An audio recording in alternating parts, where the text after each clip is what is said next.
নিম্নচাপের প্রভাবে উত্তাল সাগর, যার প্রেক্ষিতে চট্টগ্রাম, কক্সবাজার, মোংলা ও পায়রা সমুদ্র বন্দরসমূহকে ৩ নম্বর স্থানীয় সতর্ক সংকেত দেখিয়ে যেতে বলেছে আবহাওয়া অধিদপ্তর। মেঘে ঢাকা পড়েছে বাংলাদেশের আকাশ। গতকাল থেকেই চলছে অবিরাম বৃষ্টি ও ঝোড়ো হাওয়ার দাপট। আবহাওয়া অধিদপ্তর জানিয়েছে, আগামী ৩ দিন সারা দেশে টানা বৃষ্টির সম্ভাবনা রয়েছে। এর মধ্যে কিছু এলাকায় মাঝারি থেকে অতি ভারী বর্ষণ হতে পারে বলে পূর্বাভাসে জানানো হয়েছে।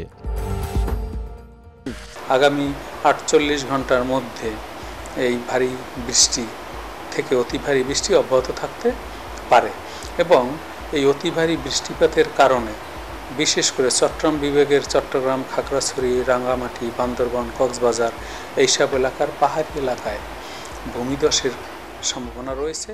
চলমান বিরূপ আবহাওয়ার মধ্যে গতকাল ২৯ মে সন্ধ্যায় আবহাওয়াবিদ মোহাম্মদ হাফিজুর রহমান স্বাক্ষরিত এক বিজ্ঞপ্তিতে জানানো হয়, পরবর্তী ২৪ ঘণ্টায় রংপুর, রাজশাহী, ময়মনসিংহ, ঢাকা, খুলনা, বরিশাল, চট্টগ্রাম ও সিলেট বিভাগের অধিকাংশ জায়গায় অস্থায়ীভাবে দমকা বা ঝোড়ো হাওয়া সহ বজ্রবৃষ্টি হতে পারে। আজ শুক্রবার ৩০ মে সন্ধ্যার পরের ২৪ ঘণ্টার পূর্বাভাসে বলা হয়েছে, ময়মনসিংহ, ঢাকা, খুলনা, বরিশাল, চট্টগ্রাম ও সিলেট বিভাগের অধিকাংশ জায়গায় এবং রংপুর, রাজশাহী বিভাগের অনেক জায়গায় বজ্রসহ বৃষ্টির প্রবণতা থাকবে। সেই সঙ্গে কিছু কিছু এলাকায় মাঝারি ধরনের ভারী থেকে অতি ভারী বর্ষণের আশঙ্কাও করা হচ্ছে। এদিকে আবারও ভয়াবহ বন্যার কবলে পড়তে যাচ্ছে মানুষ।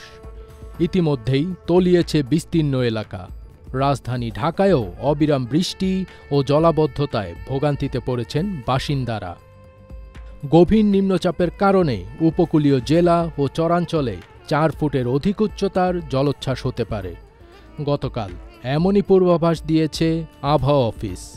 আবহাওয়াবিদ মোহাম্মদ হাফিজুর রহমান জানিয়েছেন, উত্তর পশ্চিম বঙ্গোপসাগর ও তৎসংলগ্ন এলাকায় অবস্থানরত গভীর নিম্নচাপটি আরও উত্তর দিকে অগ্রসর হয়ে সাগরদ্বীপ ও খেপুপাড়ার কাছ দিয়ে পশ্চিমবঙ্গ, বাংলাদেশ উপকূল অতিক্রম করেছে। এদিকে অমাবস্যা ও গভীর নিম্নচাপের কারণে উপকূলীয় জেলা চট্টগ্রাম, নোয়াখালী, লক্ষ্মীপুর, ফেনী, চাঁদপুর, ভোলা, হাতিয়া, সন্দ্বীপ, বরগুনা, পটুয়াখালী, বরিশাল, পিরোজপুর, ঝালকাঠি, বাগেরহাট, খুলনা, সাতক্ষীরা এবং তাদের অদূরবর্তী দ্বীপ ও চরগুলো ২ থেকে ৪ ফুট অধিক উচ্চতার বায়ুতাড়িত জলোচ্ছ্বাসে প্লাবিত হতে পারে। উত্তর বঙ্গোপসাগরে অবস্থানরত সব মাছ ধরার নৌকা ও ট্রলারকে পরবর্তী নির্দেশ না দেওয়া পর্যন্ত নিরাপদ আশ্রয়ে থাকতে বলা হয়েছে। ফাজবির তাজ, এটিএন বাংলা।